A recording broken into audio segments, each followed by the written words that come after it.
শিক্ষার্থী বন্ধুরা আসসালামু আলাইকুম। তোমরা কেমন আছো? আশা করছি অনেক ভালো আছো, সুস্থ আছো এবং নিরাপদে থেকে আজকের এই অনলাইন ক্লাসটি করছো। যথারীতি তোমাদের সামনে আজকেরও আমি একটি নতুন ক্লাস নিয়ে হাজির হয়ে গেছি। নাজনীন সুলতানা পাপিয়া, প্রভাষক, ইংরেজি বিভাগ, আলহাজ আব্দুল খালেক ডিগ্রি কলেজ, ফরিদপুর সদর, ফরিদপুর। তো তোমরা তো আমার দুটি ক্লাস ইতিমধ্যে করেছো। যারা করেছো তারা জানিয়েছো, বুঝতে পেরেছো, ভালো লেগেছে। তোমাদের এই ওপিনিয়নগুলো জানতে পেরে কিন্তু আসলে আমি আনন্দিত। তো প্রথম ক্লাসটি করার পরে দ্বিতীয় ক্লাসটিতে আমি তোমাদের সেই ক্লাসটির সমাধান করিয়েছি, অর্থাৎ সেন্টেন্স কানেক্টরসের উপর একটি সমাধান ক্লাস করেছি।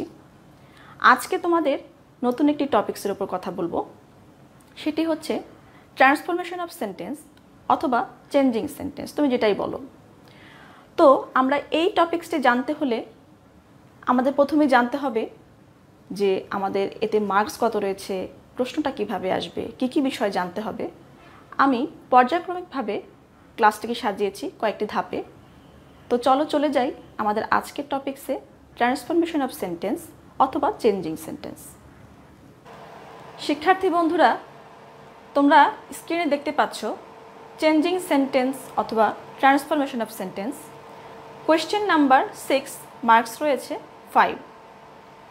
এরপরে পেজে আমরা চলে যাব চেঞ্জিং সেন্টেন্স বা ট্রান্সফরমেশন অফ সেন্টেন্স করতে গেলে আমাদের কি কি প্রয়োজন হবে। চলো তাহলে আমরা একটু দেখে আসি। তোমরা স্ক্রিনে দেখতে পাচ্ছ transformation of sentence part 1, degree changing, voice changing, simple complex compound, affirmative to negative, interrogative, exclamatory, imperative. এগুলো হচ্ছে ট্রান্সফরমেশন অফ সেন্টেন্স করতে গেলে তোমার প্রয়োজনীয় জিনিসগুলো, যা দিয়ে তুমি তোমার ট্রান্সফরমেশন অফ সেন্টেন্স করতে পারবে।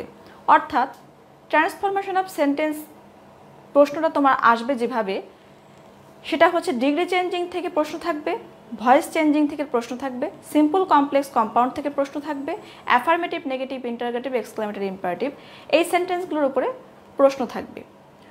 তোমাকে সিম্পল থেকে কমপ্লেক্স থেকে কম্পাউন্ড, এটি পরিবর্তনের নিয়ম জানতে হবে। Affirmative to negative, interrogative to exclamatory, exclamatory, imperative, এগুলোর নিয়ম তোমাকে জানতে হবে। তবে তোমাদের আমি ক্লাসে সিম্পল কমপ্লেক্স কম্পাউন্ড এবং affirmative to negative, interrogative, exclamatory, imperative এই সেন্টেন্সগুলো সম্পর্কে আমি পড়িয়েছি। যেহেতু আমার বিগত ক্লাসগুলো এর উপরে তোমাদের পড়ানো হয়েছে ক্লাসে, এজন্য এই দুটি আইটেম আমি আপাতত পড়াচ্ছি না। তবে তোমাদের যদি কারো সমস্যা থেকে থাকে যে এগুলো আমাদের আবারও পড়লে ভালো হয়, আমাকে জানাবে।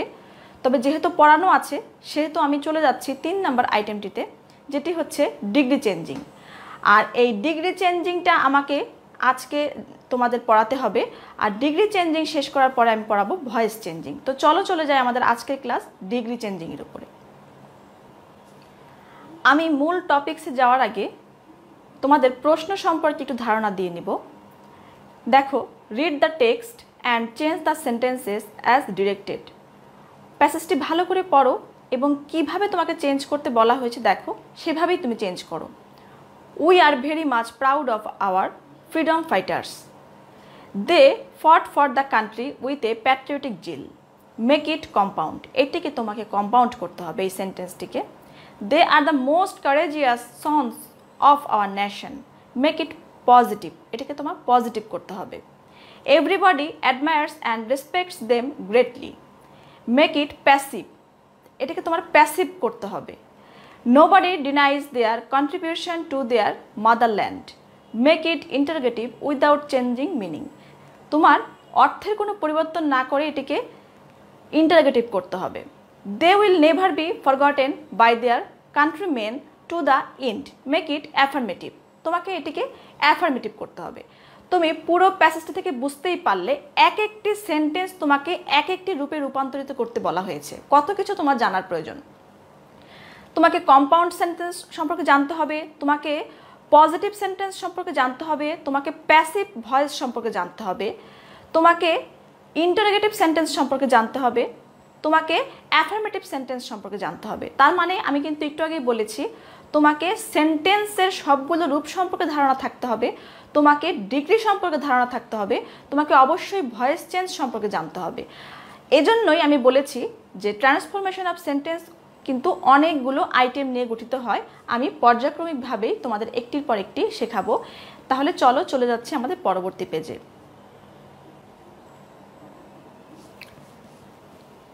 Degree changing. ডিগ্রি অর্থ তুলনা। ডিগ্রি অর্থ তুলনা। ইংরেজিতে অ্যাডজেটিভ এবং অ্যাডভার্বের ডিগ্রি পরিবর্তন হয়। তাহলে তোমরা দুটি পয়েন্ট কিন্তু পেয়ে গেলে, একটি হচ্ছে অ্যাডজেটিভ আর একটি হচ্ছে অ্যাডভার্ব। অনেকের মধ্যে একটি ধারণা আছে যে শুধু অ্যাডজেটিভেরই ডিগ্রি পরিবর্তন হয়, তবে সম্পূর্ণ কিন্তু ধারণাটা ভুল। অ্যাডভার্বেরও ডিগ্রি পরিবর্তিত হয়। আমি উদাহরণের মাধ্যমে বিষয়টি একেবারে ক্লিয়ার করে দেব। Good, better, best. এটা হচ্ছে দেখো যে পজিটিভ রূপ হচ্ছে গুড, কম্পারেটিভ হচ্ছে বেটার, আর হচ্ছে বেস্ট হচ্ছে সুপারলেটিভ রূপ। কিন্তু এখানে দেখো গুডের কম্পারেটিভ রূপটা হচ্ছে বেটার আর তার সুপারলেটিভ রূপটা হচ্ছে বেস্ট। গুডটা এখানে কি? আমরা যখন প্রশ্ন করি যে সে কেমন, অর্থাৎ একটা ব্যক্তি বা বস্তুর অবস্থা, সংখ্যা, এগুলো নিয়ে যখন প্রশ্ন করা হয় সেটাই কিন্তু একটি অ্যাডজেটিভ। এখানে তুমি যদি প্রশ্ন করো সে কেমন, এটা কিন্তু তার একটা অবস্থা, সে ভালো না মন্দ। তাহলে গুড মানে আমরা সবাই জানি ভালো, তাহলে তার অবস্থা বোঝানো হলো। আর অবস্থা যেহেতু বোঝানো হলো, তাহলে তো অবশ্যই এটা আর অ্যাডভার্ব হচ্ছে না, এটা একটি অ্যাডজেটিভ। আর তারই কম্পারেটিভ রূপ হচ্ছে কি বেটার, আর তারই সুপারলেটিভ রূপ হচ্ছে বেস্ট। কেন এটা কম্পারেটিভ হলো, কেন এটা সুপারলেটিভ হলো, দেখেই তুমি বুঝতে পারবে। তবে আস্তে আস্তে, এখনই আমি তোমাদেরকে একবার এত কিছু বোঝাচ্ছি না, ধারণা নিতে নিতে তোমরা শেষ পর্যন্ত বুঝতে পারবে যে কম্পারেটিভ, সুপারলেটিভ, পজিটিভ, এগুলো যে চেহারাগুলো তুমি দেখেই কিন্তু ধরে নিতে পারবে। পরেরটিতে আসো, ওয়েল, ভালো। এখন তোমাকে যদি প্রশ্ন করা হয় ওয়েলের কম্পারেটিভ আর সুপারলেটিভ কি, তাহলে তুমি কি মাথা খাটিয়ে বলবে ওয়েল, ওয়েলার, ওয়েলেস্ট? কারণ তোমরা অনেকে হয়তো জানো যে কম্পারেটিভের শেষে একটি ইয়ার থাকে আর সুপারলেটিভের পরে একটি ইএসটি থাকে। তাহলে মূল ভার্বটি হচ্ছে ওয়েল, তাহলে কি তুমি ওয়েলের সঙ্গে ইয়ার করবা? ওয়েলার, ওয়েলেস্ট কখনো হয়? হবে না। তাহলে যদি না হয় তাহলে এটা কি? তাহলে এটা একটা অ্যাডভার্ব, এটা কিন্তু কখনোই অ্যাডজেটিভ না। ভালো, এই অ্যাডভার্বটাকে আমরা গুডের যেমন কম্পারেটিভ রূপটা হচ্ছে বেটার, সুপারলেটিভ হচ্ছে বেস্ট, ওয়েলেরও কিন্তু কম্পারেটিভ রূপটি হচ্ছে বেটার আর সুপারলেটিভ রূপটি হচ্ছে বেস্ট। তাহলে বোঝা গেল যে শুধু অ্যাডজেটিভই নয়, অ্যাডভার্বেরও কিন্তু কম্পারেটিভ আর সুপারলেটিভ রূপ হয়। গ্রেসফুলি, গ্রেসফুলি কিন্তু একটি অ্যাডভার্ব। তবে এখানে কি গ্রেসফুলি যখন আমি কম্পারেটিভ করব তখন কি আমি ইয়ার যুক্ত করতে পারবো? আর সুপারলেটিভ করব ইএসটি যুক্ত করতে পারবো না। এখানে কিন্তু আমার আবার কম্পারেটিভ করার সময় গ্রেসফুলের সঙ্গে একটি মোর ইউজ করতে হবে, আর সুপারলেটিভ করতে হলে গ্রেসফুলের আগে একটি মোস্ট করতে হবে। তুমি কি করে বুঝবে কোথায় তোমার ইয়ার যুক্ত করতে হবে আর কোথায় মোর, আর কোথায় ইএসটি, কোথায় মোস্ট? এটির কিন্তু একটি সঠিক সমাধান রয়েছে, আমি একটু পরেই তোমাদের শিখিয়ে দেব। তার আগে একটু দেখে আসি চলো ডিগ্রি কত প্রকার। ডিগ্রি কিন্তু 3 প্রকারের। এতক্ষণ কথা বলছিলাম 3টি রূপ নিয়ে আমরা। 1 নম্বরে হচ্ছে পজিটিভ ডিগ্রি, 2 নম্বরে হচ্ছে কম্পারেটিভ ডিগ্রি, আর 3 নম্বরে হচ্ছে superlative degree.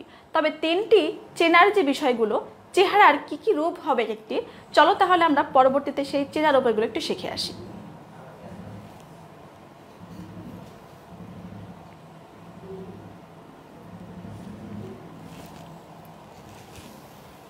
Structure of changing degree. Changing ডিগ্রির স্ট্রাকচারটা অর্থাৎ কাঠামোটা কেমন হবে? এক সিলেবল হলে, এক সিলেবলটা কি? যে শব্দটাকে তুমি একবারে উচ্চারণ করতে পারো। Positive root, comparative, superlative. আচ্ছা দেখো এখানে পজিটিভটা হচ্ছে মেন শব্দ, রুটটা, আর কম্পারেটিভ প্লাস ইআর। কম্পারেটিভের সঙ্গে সবসময় কি হবে? একটি ইআর যুক্ত হবে, আর সুপারলেটিভের সঙ্গে কি হবে? একটি ইএসটি যুক্ত হবে। এটুকু মনে রাখতে হবে তোমাকে অবশ্যই, যে কম্পারেটিভের সঙ্গে সবসময় ইআর আর সুপারলেটিভের সঙ্গে সবসময় ইএসটি যুক্ত করতে হবে। মূল শব্দের সঙ্গে এই ইআর আর ইএসটি যুক্ত করে কম্পারেটিভ এবং সুপারলেটিভ করতে হয়। তো কোন ক্ষেত্রে ইআর আর কোন ক্ষেত্রে ইএসটি করতে হবে সেটাই কিন্তু আমি একটু বলেছি এক সিলেবল হলে, আর এক সিলেবল না হলে কিন্তু আবার অন্য একটি সিস্টেমে তোমাকে করতে হবে। তো আসো এক সিলেবল হলে কিভাবে করব। ওয়াইস, এক সিলেবল, একবারে উচ্চারণ করছি আমরা, ওয়াইজ ওয়াইজ একবারে উচ্চারিত হচ্ছে। যেহেতু একবারে উচ্চারিত হচ্ছে তাই কিন্তু আমি এর সঙ্গে একটি ই আর যুক্ত করে দেব। বানানের শেষে যেহেতু একটি ই রয়েই গেছে, এক্সট্রা করে কিন্তু ই আর আমি আনছি না। বলতে পারো যে আমাদের শেখানো হয়েছে ই আর, তাহলে ওয়াইজ লেখে আবার একটা ই তারপরে আর দিবে না। একটা ই যখন রয়েই গেল তখন আর এক্সট্রা করে আমাকে আর ই আনতে হলো না, ধার করে ওই ওয়াইজের সঙ্গে একটা আর যুক্ত করে দিলাম, তাহলেই কিন্তু আমার ই আর হয়ে গেল। আর আমার কথা ছিল এক সিলেবল, অর্থাৎ একবারে উচ্চারিত হলে। ওয়াইজটা আমি একবার উচ্চারণ করতে পারছি তাই আমি তার সঙ্গে একটি ই আর যুক্ত করে দিলাম। আর সুপারলেটিভ করার সময় বলেছিলাম কি, এক সিলেবল হলে অবশ্যই তার সাথে একটি ইএসটি যুক্ত হবে।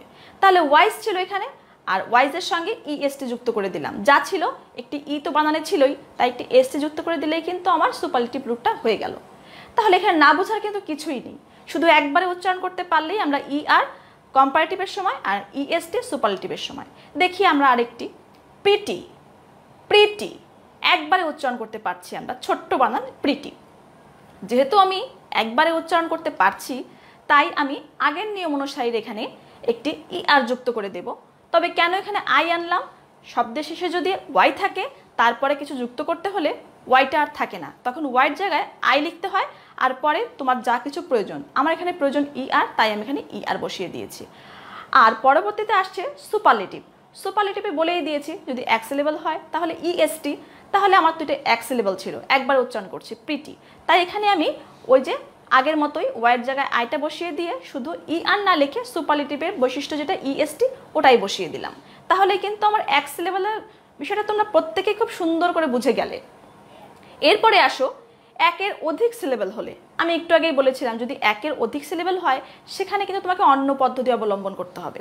তাহলে দেখো সেটা কি, পজিটিভ রুট অর্থাৎ বেস ওয়ার্ডটা যেখানে রয়েছে বিউটিফুল, বিউটিফুল। আর তারপরে দেখো মোর প্লাস কম্পারেটিভ, যখনই একাধিক সিলেবল থাকবে, একের অধিক সিলেবল একটা বড় একটি শব্দ থাকবে, তখন তাকে কম্পারেটিভ করার সময় কি করব আমরা, তখন কিন্তু আর ই আর আনতে পারবো না, কারণ আমার একাধিক সিলেবল তো, সেক্ষেত্রে আমি একটি মোর আনবো। আর এখানে সুপারলেটিভ করার সময় আমি কি করব, একটি মোস্ট আনবো শব্দের আগে। যেমন এখানে ইএসটি ছিল পরে, আর এখানে একাধিক সিলেবল হলে শব্দের আগে একটি মোস্ট আনবো। এখানে আছে বিউটিফুল, বিউটিফুল। তোমরাই বলো এটা কি এক সিলেবল হতে পারে? না, এটা কিন্তু ভেঙে ভেঙে উচ্চারণ করতে হচ্ছে আমাকে, বিউটিফুল। তাহলে তোমরা বুঝেই গেলে এখানে কি আর আমি ই আর আনতে পারবো না। এখানে যেহেতু আমার বড় একটি বানান ভেঙে ভেঙে করতে হচ্ছে একাধিক সিলেবল, তাই আমি এখানে বিউটিফুলের আগে একটি মোর এনেছি। আর সুপারলেটিভ করার সময় কি করেছি, শব্দের পরে কিন্তু ইএসটি আনতে পারছি না, একের অধিক সিলেবল থাকার কারণে এখানে বিউটিফুলের আগে আমি একটি মোস্ট বসিয়েছি। চলে যাই তাহলে আরেকটি উদাহরণে, দেখো ট্যালেন্টেড। কিভাবে উচ্চারিত হলো, ট্যালেন্টেড, ট্যালেন্টেড। এটা কি একবারে উচ্চারিত হয়েছে? না, এটা কিন্তু ভেঙে ভেঙে উচ্চারণ করতে হচ্ছে। তাহলে তোমাদেরকে আমি শিখিয়েছি ভেঙে ভেঙে উচ্চারণ করতে হলে একাধিক সিলেবল হলে কি হয়, সেখানে মূল শব্দ যেটা দেওয়া আছে ট্যালেন্টেড তার আগে একটি মোর বসিয়ে দিব। দিলাম একটি মোর বসিয়ে, হয়ে গেল আমার কম্পারেটিভ রূপ। আর যখন আমি সুপারলেটিভ করব তখন কিন্তু আর ইএসটি করতে পারছি না, একাধিক সিলেবল হওয়ার কারণে আমি মূল শব্দ মানে ট্যালেন্টেডের আগে একটি মোস্ট বসিয়ে দিলাম, হয়ে গেল আমার সুপারলেটিভ রূপ। তাহলে এই ছিল আমার এক সিলেবল আর একাধিক সিলেবল। মানে ডিগ্রির ক্ষেত্রে যেটা নিয়ে খুব ঝামেলা হয়, যেটা বুঝতে তোমাদের খুব অসুবিধা হয়, সেটি কিন্তু আমি একটু ভেঙে চুরে তোমাদের বুঝিয়ে দিলাম। আশা করি তোমাদের আর এভাবে কম্পারেটিভের ই আর কোথায় আর মোর কোথায় কোথায় আর সুপারলেটিভের ক্ষেত্রে ইএসটি কোথায় আর মোস্ট কোথায়, এই বিষয়ে কিন্তু আর কোনো দ্বিধাদ্বন্দ্ব তোমাদের মধ্যে থাকছে না। তাহলে চলো আমরা একটু দেখে আসি পরবর্তীতে কি আছে। চলে এসেছি আমাদের এক নম্বরে যা আছে positive degree. Positive degree, positive degree কাকে বলে সেটাই আমরা প্রথমে শিখে নেব। যখন কোনো ব্যক্তি বা বস্তুর সাধারণ বর্ণনা করা হয়, কিছুই থাকবে না, কি থাকবে, শুধু একটি কোনো ব্যক্তি অথবা কোনো বস্তু সম্পর্কে কোনো বর্ণনা দেওয়া হবে। প্রথমে শিখে নেই এটির স্ট্রাকচারটা কেমন হবে, অর্থাৎ গঠনটা কেমন হবে। Subject plus verb plus adjective, positive form. হ্যাঁ, পজিটিভ ফর্ম তো অবশ্যই হবে, কারণ আমরা করছি পজিটিভ ডিগ্রি, তাই পজিটিভ ফর্মটাই কিন্তু এখানে বসাতে হবে। দ্বিতীয়টা আসো সাবজেক্ট প্লাস ভার্ব প্লাস এ অথবা অ্যান, তার মানে এটা হচ্ছে আর্টিকেল যুক্ত সেন্টেন্সের ক্ষেত্রে এই স্ট্রাকচারটা, plus adjective positive form plus noun, পরে একটি নাউন থাকবে। তাহলে কেমন হবে? প্রথম যে স্ট্রাকচারটা ছিল সেটি অনুযায়ী একটি সেন্টেন্স দেখা যাক। হি ইজ ওয়াইজ, সে হচ্ছে কি জ্ঞানী। তাহলে সাবজেক্ট কি ছিল? হি, ভার্ব কি ছিল? ইজ, অ্যাডজেক্টিভ কি ছিল? ওয়াইজ। কেন এটি অ্যাডজেক্টিভ হলো সেটা একটু বোঝাই। আমি কিন্তু এটাকে বলেছি যে অবস্থা সংখ্যা বোঝালেই কিন্তু সেটি একটি অ্যাডজেক্টিভ হবে। ওয়াইজ, আমি যদি প্রশ্ন করি সে কেমন, সে জ্ঞানী, তার অবস্থা বোঝানো হয়েছে, তাহলে তো এটি অবশ্যই একটি অ্যাডজেক্টিভ হবে। আর এখানে কিন্তু আরও যুক্ত করা নেই, ইএসটিও যুক্ত করা নেই, মোরও নেই, মোস্টও নেই। কেন নেই? কারণ এটা কিন্তু কম্পারেটিভ বা সুপারলেটিভ নয়, এটি হচ্ছে পজিটিভ ডিগ্রি, তাই এখানে পজিটিভ ফর্মটাই বোঝানো হয়েছে। আসো আমার সেকেন্ড যেই স্ট্রাকচার ছিল সেই অনুযায়ী একটি সেন্টেন্স বোঝা যাক। He is a wise man. He subject, verb is, একটি আর্টিকেলের ব্যবহার আমি এখানে দেখিয়েছিলাম। সেই আর্টিকেল এখানে এ বা অ্যান, আমি এখানে এ বসিয়েছি। আর ওয়াইজ তো তোমরা একটু আগেই বোঝালাম যে অ্যাডজেক্টিভটা ওয়াইজ। আর এখানে কি হচ্ছে? এই অ্যাডজেক্টিভ কিন্তু এই যে এখানে পজিটিভ ফর্মটাই ওয়াইজ, আর নাউন হচ্ছে ম্যান। ম্যান মানে মানুষ, আর কোনো কিছু নামকে বোঝানো হয়, তো মানুষ এখানে নাউন। আশা করি তোমরা প্রত্যেকেই কিন্তু দুটি স্ট্রাকচার অনুযায়ী দুটি সেন্টেন্স ক্লিয়ার করে ফেলেছো। এরপরে আরেকটি জিনিস আমি এখানে দেখাবো তোমাদের, যে পজিটিভ ডিগ্রি অনেকগুলো কিছুর মধ্যে অনেকগুলো সেন্টেন্স বা তিনটি ডিগ্রি আছে, তোমরা জানো পজিটিভ, কম্পারেটিভ, সুপারলেটিভ, তিনটির মধ্যে যেন এলোমেলো হয়ে না যায়, এজন্য আমি একটি চেনার উপায়গুলো বা চেহারা বলতে পারো এখানে আমি তোমাদের দিয়ে দিয়েছি। কি কি থাকতে পারে? নো আদার থাকতে পারে, ভেরি ফিউ থাকতে পারে, সো ডট ডট অ্যাজ থাকতে পারে, অ্যাজ ডট ডট অ্যাজ থাকতে পারে। এগুলো যখন সেন্টেন্সের মধ্যে থাকবে তখন তুমি কিন্তু বুঝতে পারবা এটা একটা পজিটিভ ডিগ্রি। তো আরেকটি জিনিস একটু পড়িয়ে দিই, সেটা হচ্ছে নো আদারের নোটা কিন্তু ক্যাপিটাল লেটার, ভিটা কিন্তু ক্যাপিটাল লেটার, কিন্তু এই সোর এসটা কিন্তু ছোট হাতের বা স্মল লেটার, আর অ্যাজ এর এটা কিন্তু স্মল লেটার। কেন এই দুটো আমি স্মল লেটারে রেখেছি আর এই দুটো কেন ক্যাপিটালে রেখেছি সেখানে একটু যুক্তি দেব। কোনো সেন্টেন্সে যখন নো আদার ব্যবহৃত হয়, নো আদারটা সেন্টেন্সের শুরুতে বসে। আর তোমরা সকলেই জানো শুরুতে যেই ওয়ার্ডটি ইউজ হয় সেটি অবশ্যই ক্যাপিটালে হয়। এই নোটা যখন সেন্টেন্সের শুরুতে বসবে তখন কিন্তু নোটা অবশ্যই ক্যাপিটাল লেটারে লিখতে হবে, এই জন্য আমি এখানে নো আদারটা ক্যাপিটালে রেখেছি। ভেরিফিটাও ঠিক একই রকম, সেন্টেন্সের শুরুতে বসে, তাই এখানে ভিটা ক্যাপিটালে রেখেছি। কিন্তু সো ডট ডট অ্যাজ অথবা অ্যাজ ডট ডট অ্যাজটা কিন্তু সবসময় সেন্টেন্সের ভিতরে অবস্থান করে, এর জন্যই কিন্তু এই সোর এসটা এবং অ্যাজের এটা স্মলটাই রেখেছি। তাহলে এখান থেকে না বুঝতে পারেন আমার মনে হয় এখন আর কিছুই নেই। চলে যাচ্ছে আমাদের পরবর্তী পেজে। নাম্বার 2তে রয়েছে কম্পারেটিভ ডিগ্রি, দুই ব্যক্তি অথবা বস্তুর মধ্যে তুলনা।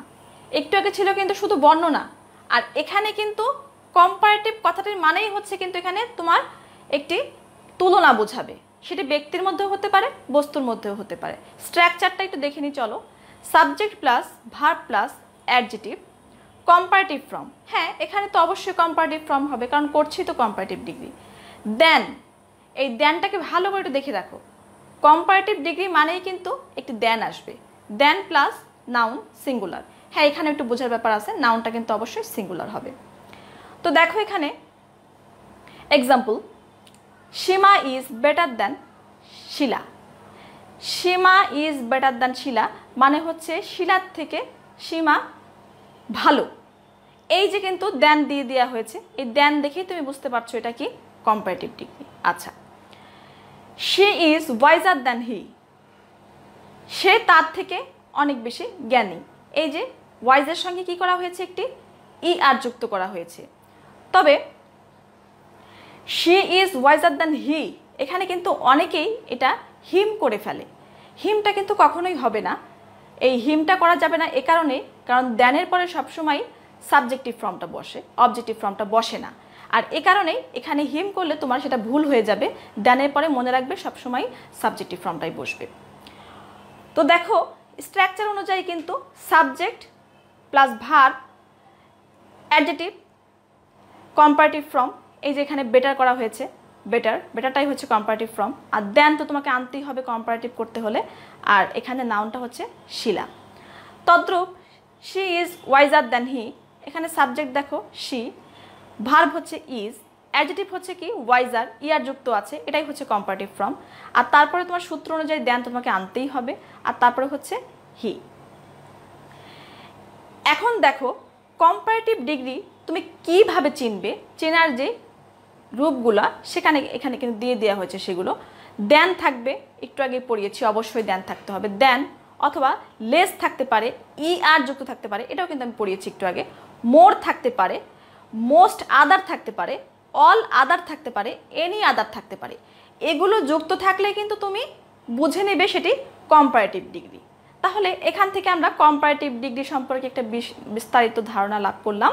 এবারে আমরা চলে যাচ্ছি পরবর্তী পেজে, superlative degree. Number 3, superlative degree, অনেকের ভেতর অথবা সবচেয়ে। এই দুটো কথা কিন্তু থাকবেই, অনেকের ভেতরে বা সবচেয়ে, এই কথাগুলো থাকবে। স্ট্রাকচারটা দেখো, subject plus verb plus the plus adjective. হ্যাঁ, এবার একটা দি আনতে হবে, এবার কিন্তু আর দেন নয়, এবার দি আনতে হবে অ্যাডজেক্টিভ। সুপারলেটিভ ফর্ম যা করছি আমরা সেটা ফর্ম তো রাখতেই হবে। প্লাস ইন অথবা অফ থাকবে, প্লাস নাউন অথবা প্রোনাউন থাকবে। নাউন থাকতে পারে, প্রোনাউনও থাকতে পারে, আর ইনও থাকতে পারে অথবা অফও থাকতে পারে। দুটো দিয়েই কিন্তু আমি দুটো সেন্টেন্স করিয়ে দেখিয়েছি। দেখো তাহলে এক্সাম্পল দেখো, he is the best boy in his class. হিটা হচ্ছে সাবজেক্ট, ভার্বটা হচ্ছে ইজ, আর দি তো আনতে হবে, এটা হচ্ছে সুপারলেটিভের একটি বৈশিষ্ট্য দি। তারপর হচ্ছে সুপারলেটিভ ফর্ম বেস্ট, ইএসটি যুক্ত আছে, তোমার তো আর বুঝতে বাকি থাকবে না যেটা একটি সুপারলেটিভ ডিগ্রি। তারপর হচ্ছে best boy in his class, আমি বলেছিলাম যে ইন অথবা অফ থাকবে, এই সেন্টেন্সটি ইন দিয়ে গঠিত হয়েছে। আর তারপর হচ্ছে হিজ ক্লাস, নাউন অথবা প্রোনাউন। তো এখানে আমি এই সেন্টেন্সটি মিলিয়ে দিলাম। পরবর্তীতে আরেকটি সেন্টেন্স আসা যাক, she is the wisest of all girls. সে হচ্ছে সকলের মধ্যে সব থেকে জ্ঞানী একটি মেয়ে, বুদ্ধিমতী একটি মেয়ে। সে সাবজেক্ট, ভার্ব হচ্ছে ইজ, আর দিয়ে তো আমার সূত্র অনুযায়ী আনতে হবে ওয়াইজেস্ট, ইএসটি, এটাই হচ্ছে সুপারলেটিভ ফর্ম। আর একটি ছিল ইন দিয়ে যুক্ত একটি সেন্টেন্স, এটা আমি অফ দিয়ে করে দেখিয়েছি, অফ অল গার্লস। এখানে নাউন প্রোনাউনের মধ্যে, এখানে গার্লসটা কিন্তু নাউন। তাহলে তোমরা উদাহরণ কিন্তু বুঝতে পারলে। এবারে সুপারলেটিভ ডিগ্রি তোমরা চিনতে পারবে কিভাবে, চেনার রূপগুলো এখানে আমি কিন্তু দিয়ে দিয়েছি, উপায়গুলো তোমরা দেখলেই বুঝতে পারবে। সেগুলো হচ্ছে কি ইএসটি আমি পড়িয়েছি একটু আগে, মোস্ট এটাও পড়িয়েছি, আরেকটি হচ্ছে অফ অল থাকতে পারে, অথবা ওয়ান অফ দ্য থাকতে পারে, অফ এনি এটিও থাকতে পারে। এগুলো থাকলেই তোমরা বুঝতে পারবে এটি অবশ্যই একটি সুপারলেটিভ ডিগ্রি।